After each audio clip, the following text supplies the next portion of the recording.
Crisis en el aire, edición 16. Esperando la vacuna y el plan quinquenal. Jimena Tordini y Mario Santucho analizan los 3 temas más importantes de la semana.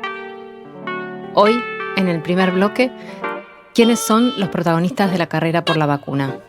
En el segundo, organizaciones populares y sindicatos exigen su lugar en la mesa de la reconstrucción.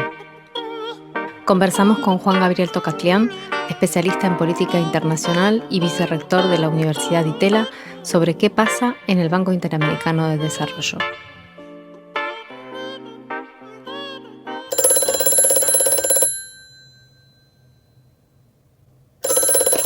El podcast está al aire.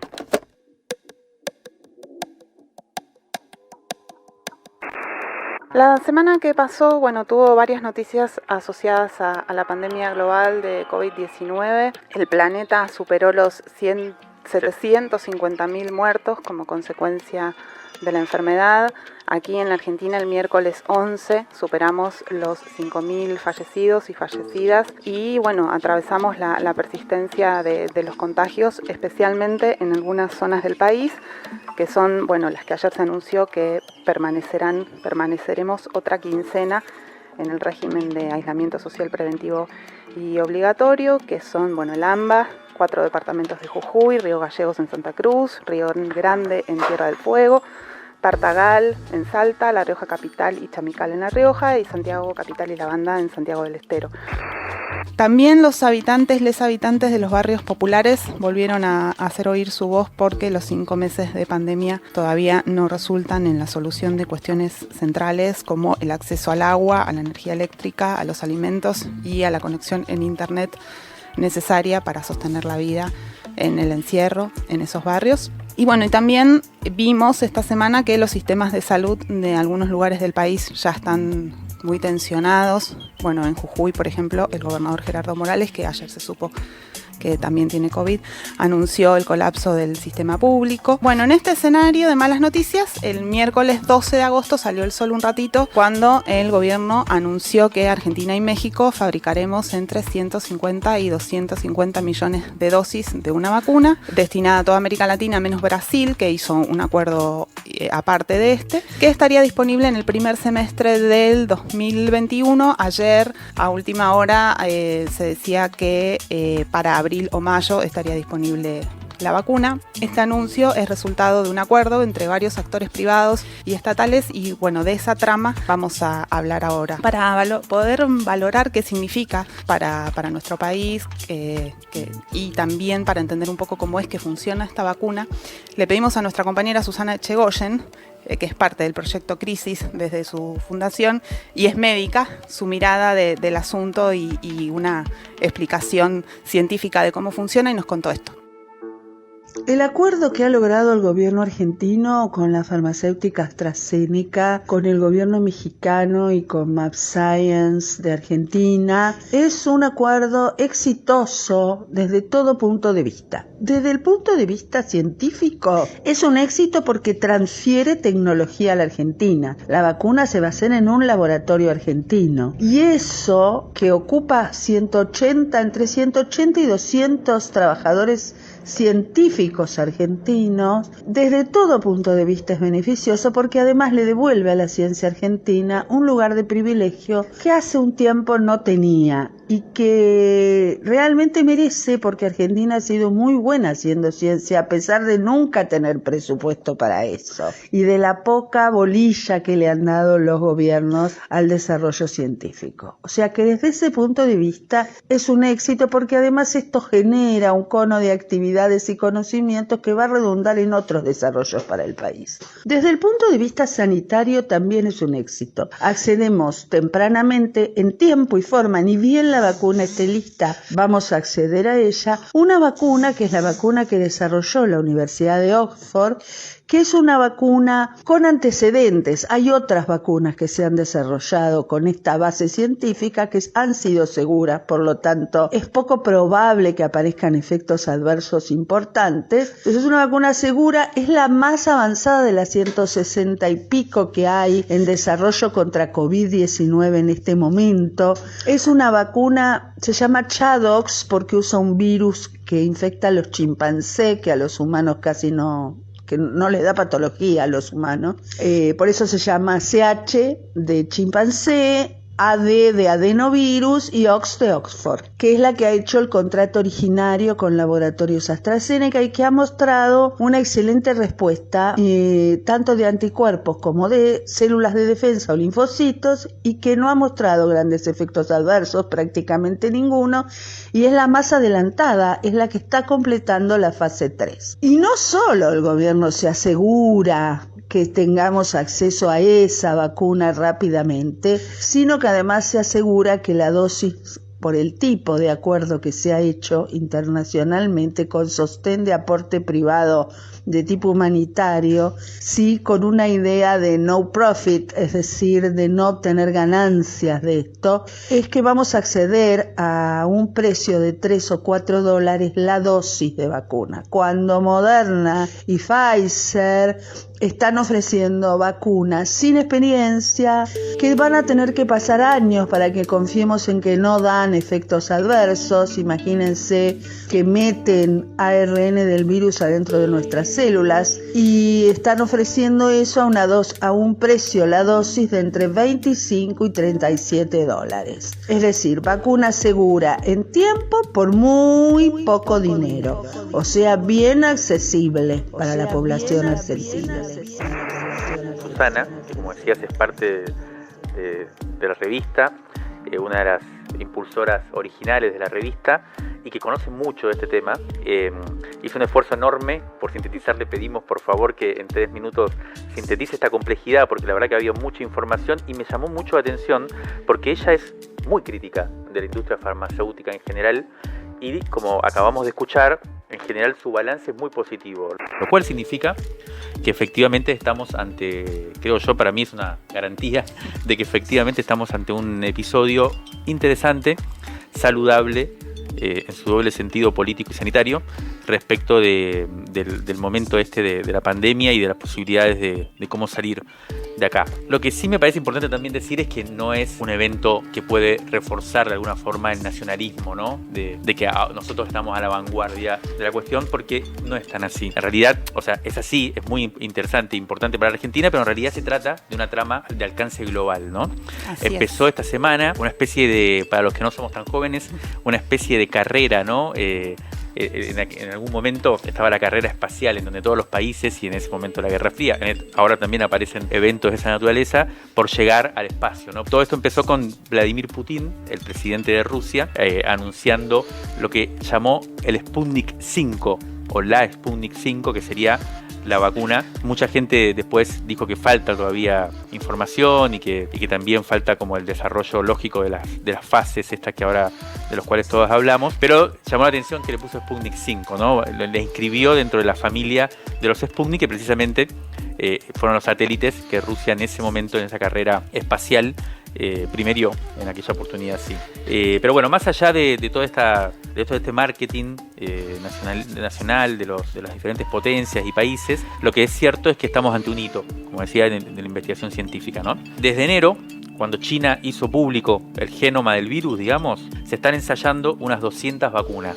Es decir, que en 8 meses se logró que algunos de estos experimentos hayan llegado ya a la fase 3, que es la de prueba en humanos. Una de ellas es la diseñada en la Universidad de Oxford, que hizo un acuerdo, que fue la que es la que va más avanzada y la que también, como cuenta Susana, es bastante interesante, digamos, en la forma en que está construida o en la que se está fabricando.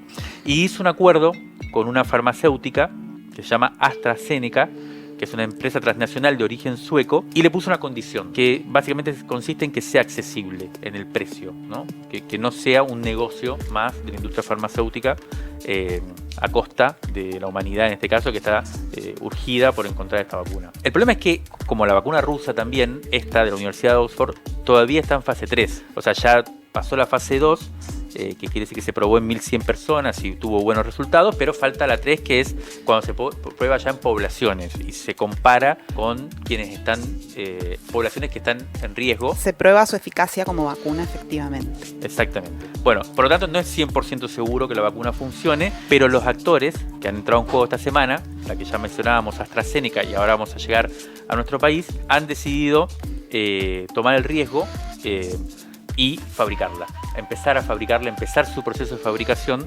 aunque no se sepa 100% seguro de que la vacuna es efectiva o eficaz. Bueno, aterricemos de una vez en Argentina, en donde esta semana se anunció, el presidente anunció que Argentina va a formar parte de los países que fabriquen la vacuna. El problema es que como AstraZeneca, que es el laboratorio, la multinacional que está encargada de fabricarla, no tiene establecimientos, fábricas en todo el lugar, en todo el planeta, empezó a buscar socios en todo el mundo y entró en contacto con mAbxience. mAbxience. Es así, todo top. Claro, es todo muy top. Que es una compañía de biotecnología argentina que tiene 10 años produciendo y que va a asumir la fabricación del principio activo, ¿no? Que después se va a enviar, o sea, lo que se va a hacer acá es, vamos a recibir ese principio activo que nos van a mandar de Oxford, teóricamente, este laboratorio va a replicar muchas de estas células que serían las que contienen ese principio activo, y van a mandar todo ese cultivo, digamos, a México, en donde un laboratorio que se llama el Diomond va a producir la vacuna concretamente, ¿no? La condición que puso AstraZeneca es que se tiene que producir a riesgo, ¿no? Lo que decíamos antes, para llegar antes a la vacuna. Si resulta que la vacuna no llega a funcionar, bueno, se tira todo. Y es así que aparece otro empresario importante, o el primer empresario importante del que vamos a hablar, que es Carlos Slim, el hombre más rico de América Latina, mexicano, el número 12 en la lista de millonarios del mundo, que está dispuesto a absorber el riesgo económico de producir la vacuna, aunque no se sepa, aunque no sabemos todavía si efectivamente nos va a salvar o no. En Argentina, como ya decíamos, la empresa mAbxience, que es propiedad del grupo Insud, cuyo dueño es Hugo Sigman, un personaje central en la industria farmacéutica argentina, va a ser la que, bueno, como decíamos, se va a encargar de la producción. ¿Quién es Hugo Sigman? Es un personaje importante del empresariado argentino, y le pedimos a Alejandro Galiano, que es un colaborador de la revista, y que junto con Hernán Banoli, también compañero de la revista, parte del colectivo editorial, escribieron un libro que se llama Los Dueños del Futuro, que son la historia de varios empresarios importantes de la Argentina. Quizás el capítulo más importante, mejor logrado de este libro es precisamente sobre Hugo Sigman. Y le preguntamos a Alejandro Galiano quién es Hugo Sigman. El lugar de Sigman en la industria farmacéutica argentina es como una especie de exterioridad interior. ¿Por qué digo esto? Porque la industria farmacéutica argentina tiene un perfil muy particular. Por un lado es una industria muy dinámica, que innova mucho, que invierte mucho. Biogénesis Bagó produce la vacuna de lactosa para todo el mundo, acá en Garín. Son un conjunto de empresas bastante cartelizadas y que hasta el año 2000, como todos sabemos, operaron sin pagar patentes, lo cual en gran medida explica su rentabilidad. Quiere decir que es una industria dinámica, pero en gran medida periférica y casi podríamos decir marginada legalmente del mundo. Y Sigman es exterior e interior por dos motivos, porque él viene de afuera. Él funda su primera empresa, Chemo, siendo argentino, en Europa. O sea que él es en realidad un empresario europeo, como empresario es europeo, a pesar de su pasaporte argentino, que después viene a Argentina. Sin embargo, es cierto que incorporó el mismo principio de operación que tenía gran parte de la industria farmacéutica argentina, es decir, operar sobre vacíos legales. En los años 70, cuando él funda Chemo, se iba saltando de país en país, de Italia a España, de España a China, sobre los vacíos legales que generaba la progresiva uniformación legal, jurídica de los medicamentos en lo que todavía no era la Unión Europea, sino que era recién la Comunidad Económica Europea. cuando está completamente uniformado el tema de las patentes en el continente europeo, salta China, también tiene inversiones en Cuba, siempre aprovechando esos vacíos legales. Acá en Argentina él creó 2 empresas, MagScience, que es la que estamos escuchando ahora, y Synergium. Synergium fue creada en el contexto de la gripe A para importar no la vacuna, sino algo muy parecido a lo que está haciendo ahora, la elaboración de la vacuna a partir de patentes de Novartis durante un año, con el beneficio del monopolio para Novartis, y luego de un año Novartis perdía ese beneficio y toda la tecnología y toda la formación y capacitación quedaba en Argentina. ¿Para quién? Para Synergium, ¿sí? Con ese formato también hizo acuerdos de vacunas con Merck, para la vacuna tetravalente, es decir, vacunas que se elaboraban con patentes extranjeras, tenían un beneficio de monopolio durante un año, luego ese beneficio se retiraba y toda esa tecnología quedaba para la empresa argentina, que en este caso es Synergium, parecido al que ahora hicieron con AstraZeneca a propósito de esta vacuna, de la que más no voy a decir porque bueno, está todo muy fresco y todavía falta ver mucha letra chica. En la semana, Sigman dio algunas notas. En una entrevista con el periodista Marcelo Longobardi, afirmó que ningún gobierno jugó ningún papel en el acuerdo y que se trató de una negociación entre privados. De alguna manera, para atribuir al empresariado el rol protagónico exclusivo en esta llegada de la vacuna al mundo. Bueno, así dicho, no parece ser del todo cierto porque claro que hubo conversaciones entre el presidente Fernández, el ministro Ginés González García y la gente de AstraZeneca. Incluso el ministro de Salud hace aproximadamente un mes ya le había manifestado a AstraZeneca que Argentina estaba interesada en los ensayos clínicos de la Universidad de Oxford. Y por otra parte, es un poco obvio, pero hay que remarcarlo, lo que va a ocurrir es que el Estado le va a comprar a Sigman las vacunas, si bien a un precio bastante económico y diferencialmente más barato que los otros desarrollos, pero se las va a comprarle las dosis al consorcio empresario. Además de estas cuestiones, también hay otras muy significativas en donde el Estado juega un papel clave. Para entender eso le preguntamos a Alejandro Costa, que es subsecretario de Estrategias Sanitarias del Ministerio de Salud, bueno, cuál va a ser el rol del Estado de ahora en adelante en relación con este hito, y nos dijo esto. El rol del Estado en este proceso claramente es el hecho de garantizar la eficacia y la seguridad de la nueva tecnología, en este caso de la vacuna, a través del análisis de la información que va surgiendo de las investigaciones que se están llevando en curso en fase 3. Estas informaciones que van a ser producidas por el investigador y desarrollador llegarán a la ANMAT y a partir de esas presentaciones haremos el análisis de eficacia y seguridad. Por otro lado, el Estado argentino, obviamente a través de los distintos controles que realiza en la industria, asegura la calidad del proceso productivo local en la industria nacional, en este caso en MagScience, donde se va a llevar adelante la producción. Obviamente el Estado argentino realizará la adquisición de vacunas, las necesarias y disponibles para vacunar a la población que se considere objetivo por ser un grupo en riesgo. El Estado argentino también distribuirá a las jurisdicciones provinciales las vacunas y el Estado nacional será el promotor de la vacunación a la población que sea destinataria de estas vacunas. Junto con las provincias y los municipios, el Estado llevará adelante campañas de vacunación que territorialmente en distintos efectores le permitirán a la población tener acceso a la cobertura que brindará la vacuna.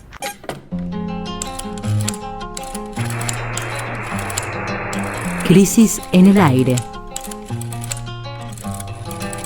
Análisis político en movimiento. A la conversación.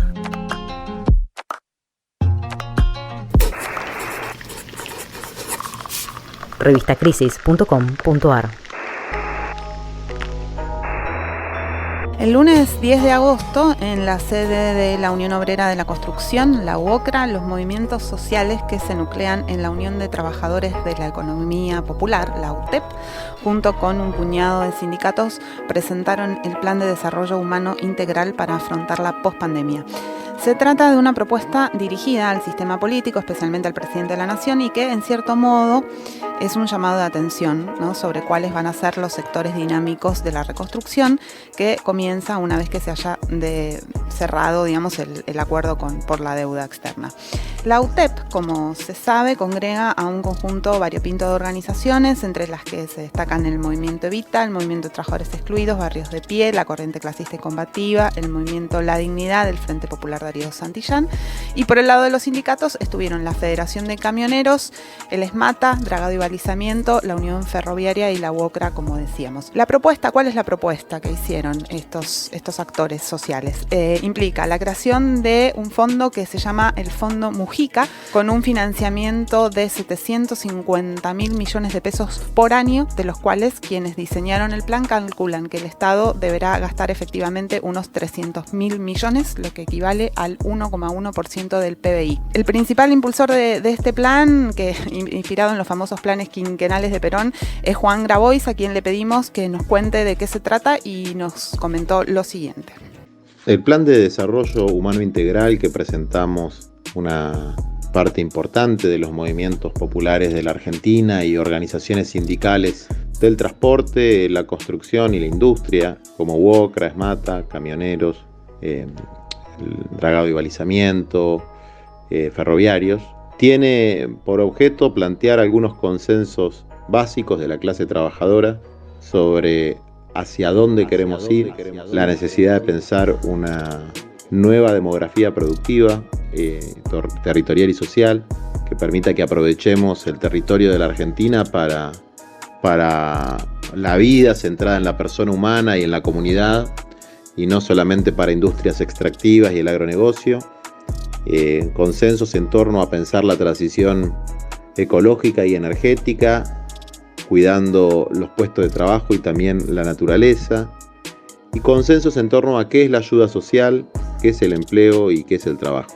Los principales puntos del programa podríamos resumirlos en 3 ejes vertebradores y unos 6-7 ejes complementarios. Los ejes vertebradores se basan en ese programa de transformación social que los movimientos populares y el Papa Francisco impulsamos internacionalmente, que es el programa de Tierra, Techo y Trabajo.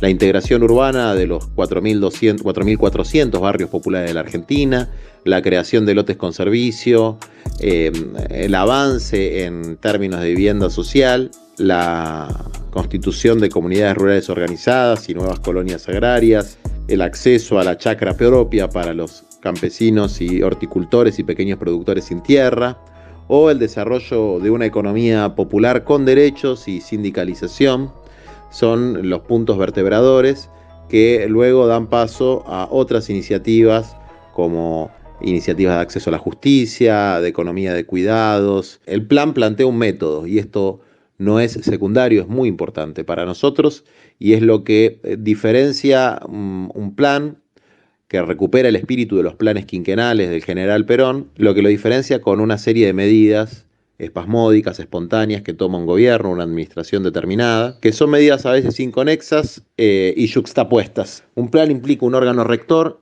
que le dé una orientación en tiempo y en espacio, indica también un cronograma, metas físicas con las cuales se van a evaluar el rendimiento de los funcionarios y una articulación virtuosa entre Estado y organizaciones populares que a nosotros nos gusta llamar cogestión.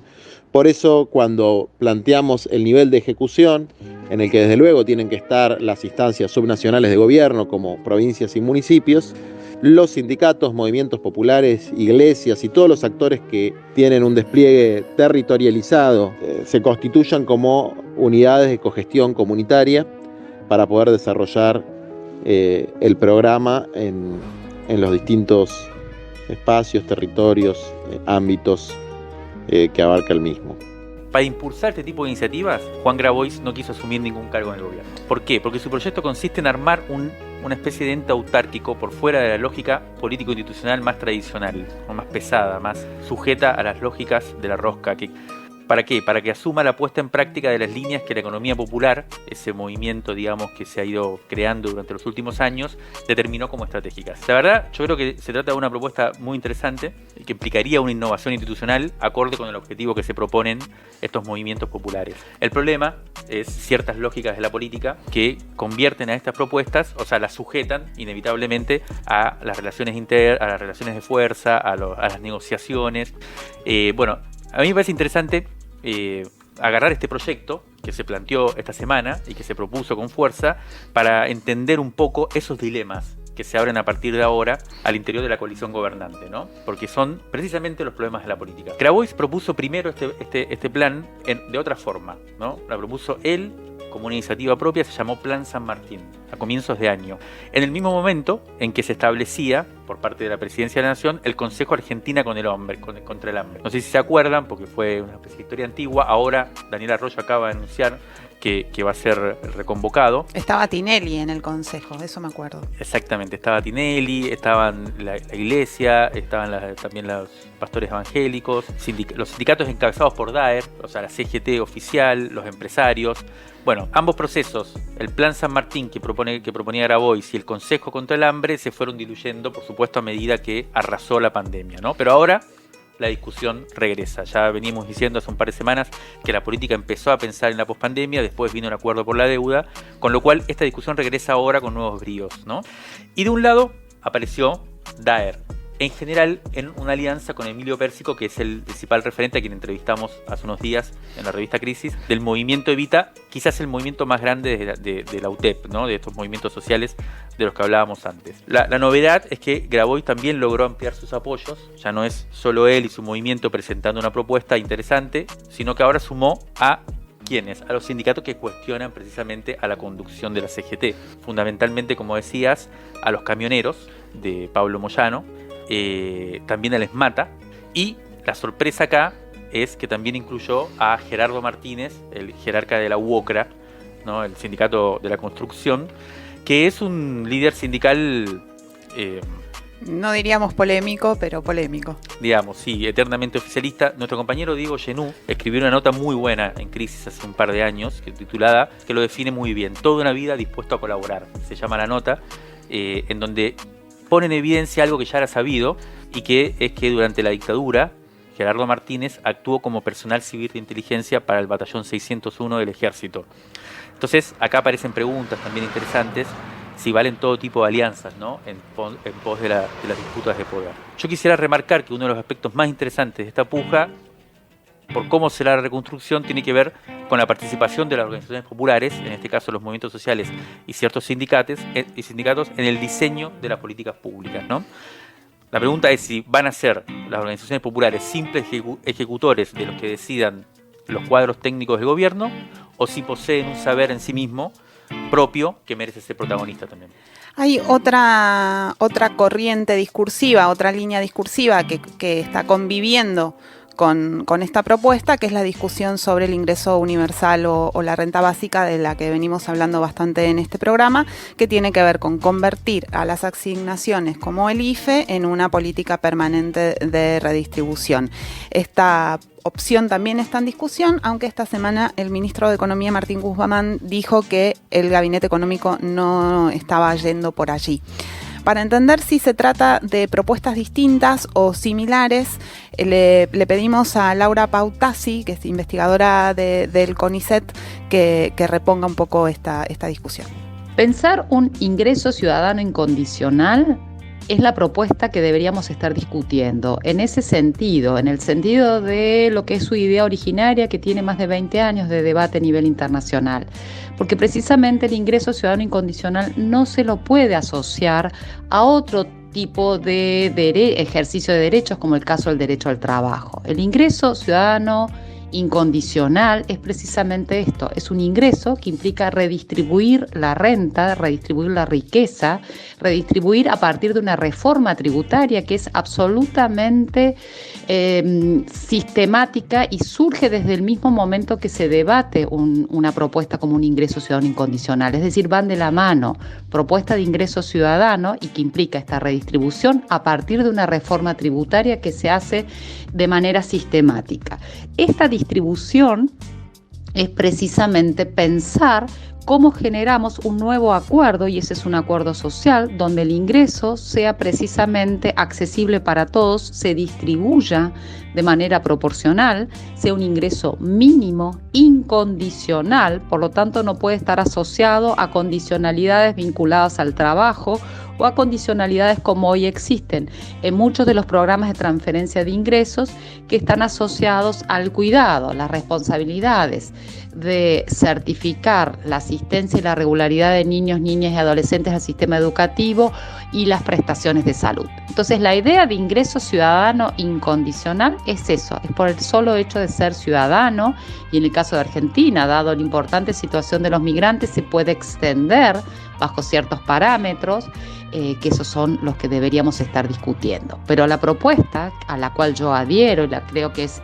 sumamente importante llevar adelante en Argentina, no está vinculado al trabajo, no está vinculado a pensar que vamos a solucionar ciertas situaciones que hoy no están reconocidas, como precisamente lo que hoy en la pandemia está surgiendo claramente y que ha motivado también poner en agenda este debate, que tiene que ver con los trabajos de cuidados en general. Son trabajos no remunerados, no reconocidos, que en su mayor porcentaje lo llevan adelante las mujeres. Sin embargo, el ingreso ciudadano no está destinado a ello, sino que está destinado a reconocer a un ingreso incondicional para todas las personas. Por eso es desde el nacimiento, desde los niños, niñas, adolescentes, a las personas. Hace muchos años hablábamos de los 0 a los 99 años. Entonces, la propuesta tiene que estar una propuesta en este sentido puro, en este sentido de pensarlo con esta lógica de incondicionalidad, de transferencia que van a redistribuir la renta, y por eso es fundamental la reforma tributaria, y sin condicionalidad alguna. Si no lo planteamos desde esta lógica y todavía seguimos teniendo propuestas trabajocéntricos, meritocráticas, en una sociedad que, lejos de ser una sociedad salarial, ya no lo es más, ya no hay más posibilidades de garantizar el empleo que además también ha tenido históricamente sesgos de género. Si miramos los regímenes de bienestar históricos, han tenido el sesgo de género, que los supuestos del pleno empleo en el cual se reconstruyó Europa luego de la Segunda Guerra Mundial fue un supuesto del pleno empleo masculino, y esto hoy ya no lo podemos discutir en esas categorías.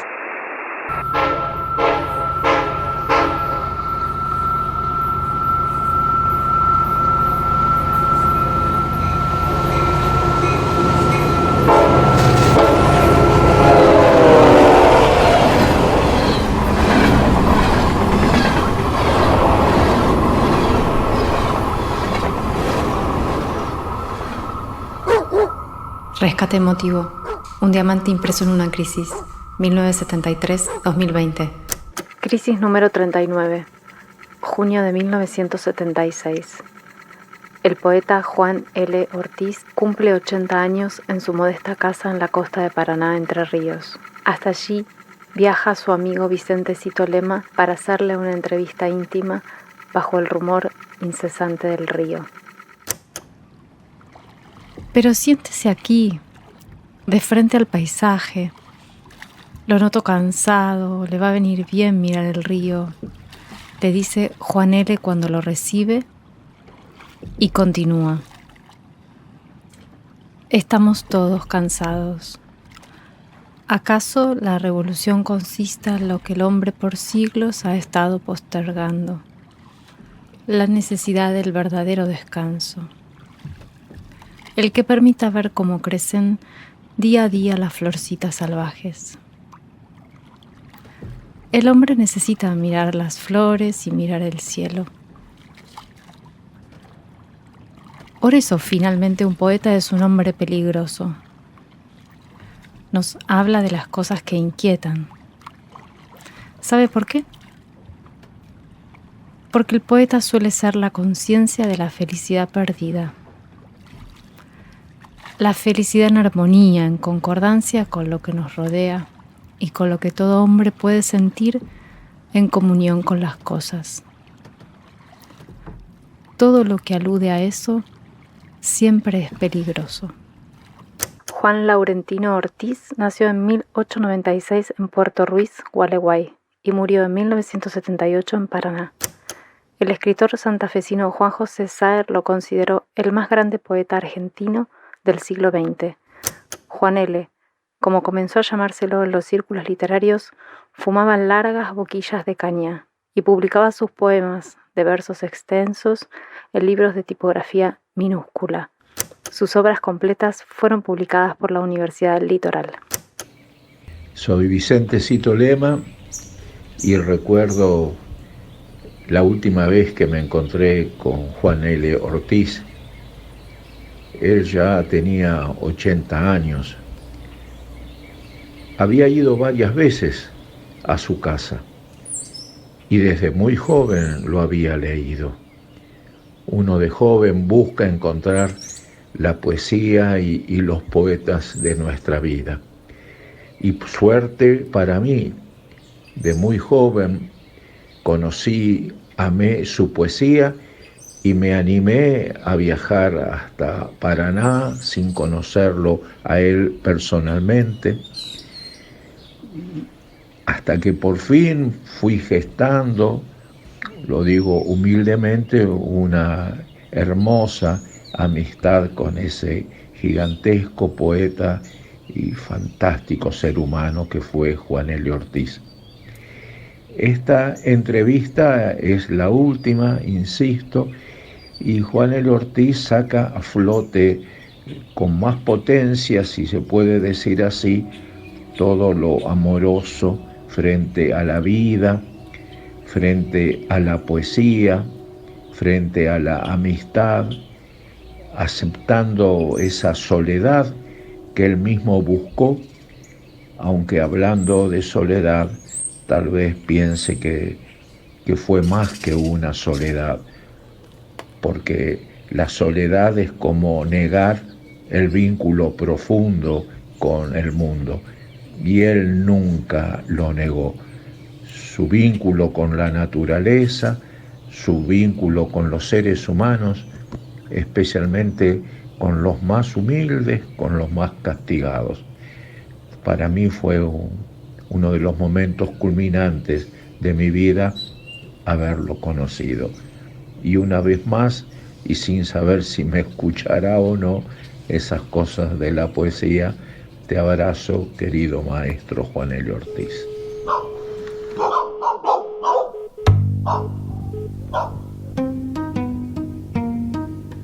El aire está en crisis.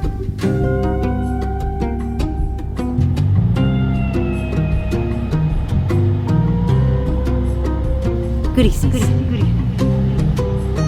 En el aire.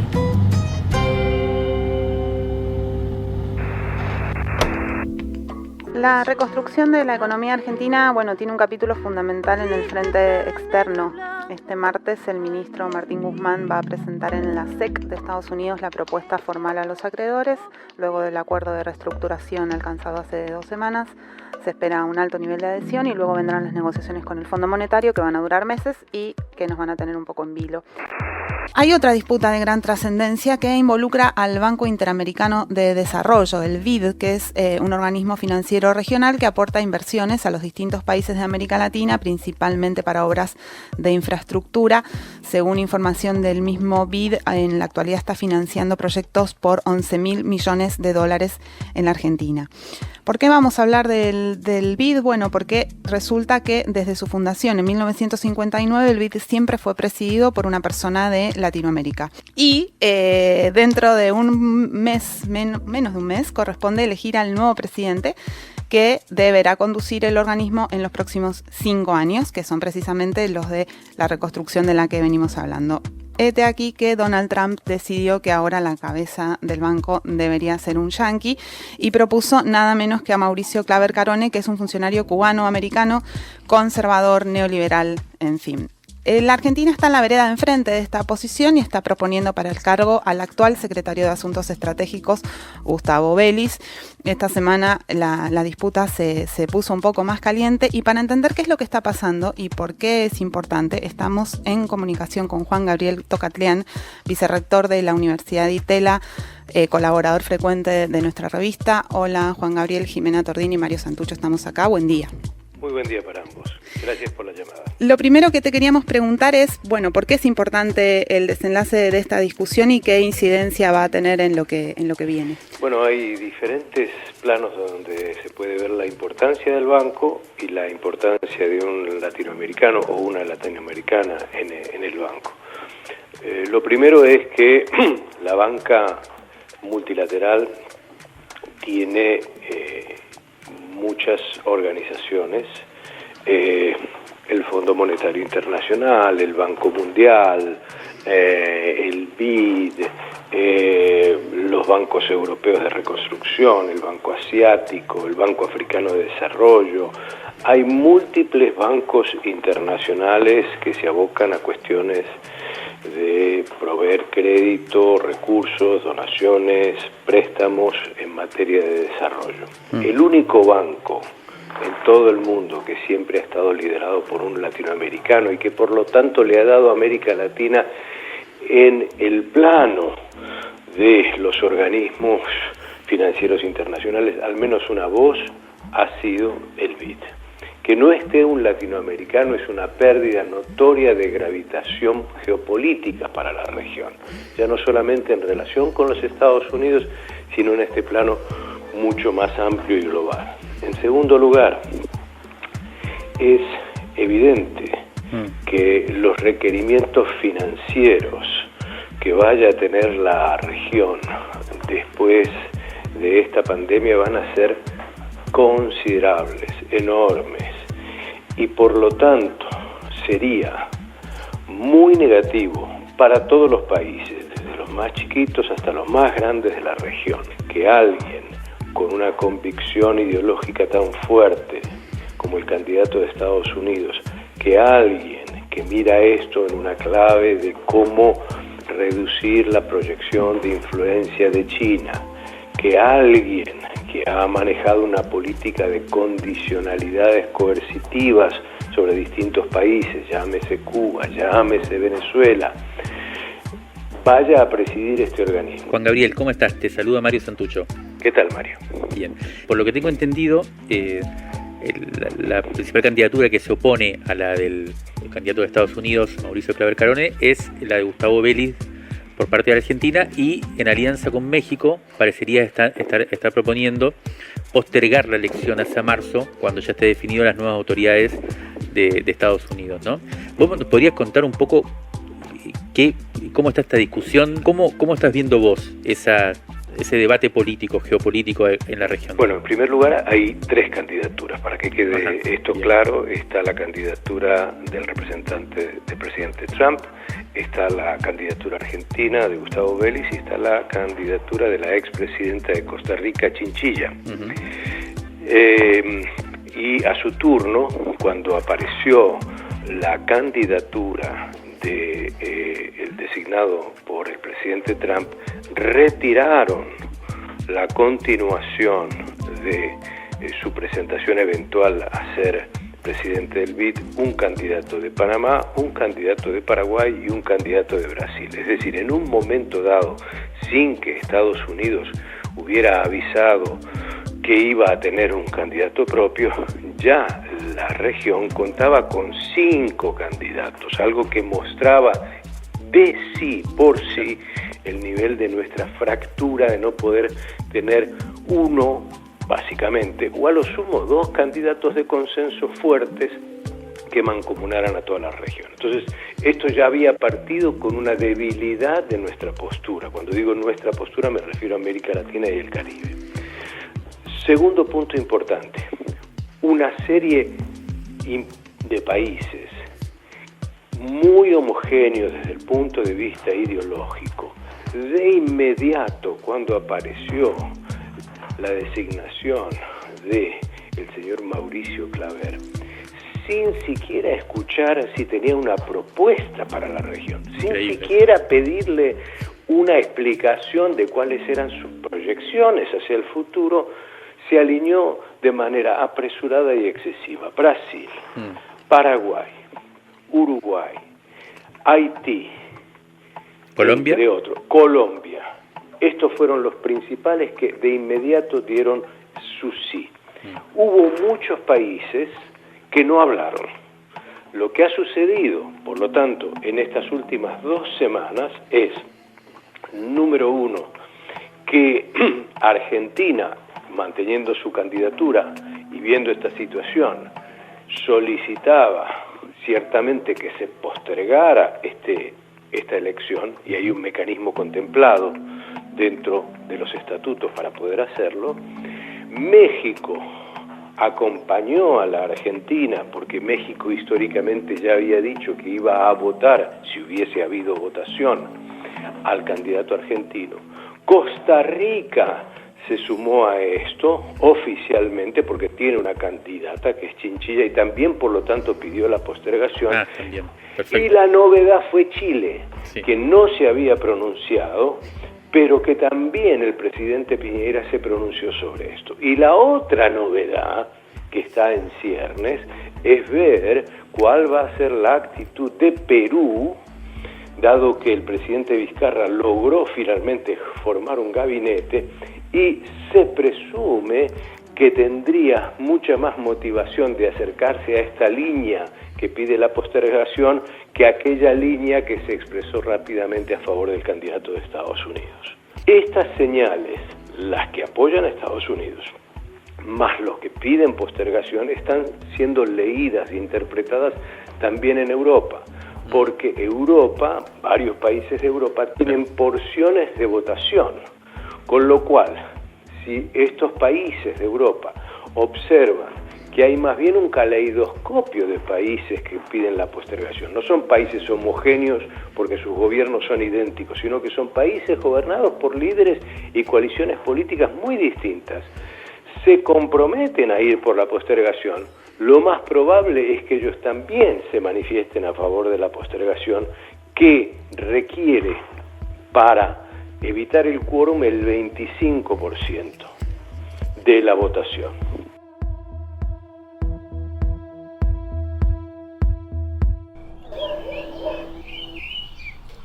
Encontranos en todas las plataformas de podcast o los sábados de 8 a 9 en Radio Nacional AM870. Nuestro número 43 ya está disponible. Conseguilo en revistacrisis.com.ar. Válvulas de papel, aire, podcast y transmisor.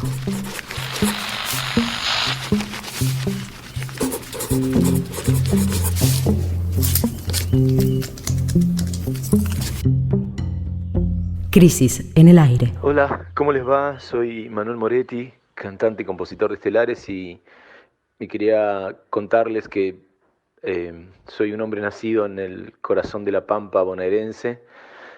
Mis días han sido de campo y de mucho campo en pueblos chicos, más allá de Junín, donde vivían mis abuelos, y hay algo del paisaje que siempre ha sido como muy potente en mí, entre consciente e inconscientemente.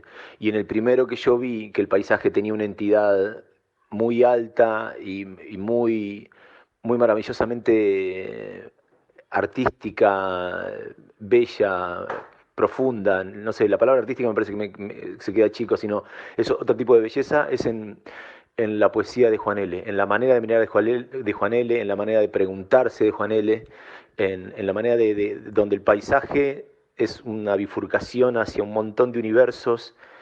Me parece un poeta extraordinario, con una certeza para entrar a la pregunta y al misterio, a la maravilla de precisamente el paisaje y todo lo que significa, ¿no? Universos de ríos, plantas, grillos, sapos, no sé, todo lo que, sonidos, todo ese universo de la relación íntima del hombre con el paisaje, con el campo, con no lo sé, con tantas cosas tan profundas. Y para mí Juan L. es exactamente la representación de la consecución poética en eso, ¿no? Porque no para de decir y de generar misterio en su manera de decir. ¿Y qué otra cosa? El paisaje, la naturaleza es misterio que nos contiene, ¿no? Un gran abrazo para todos.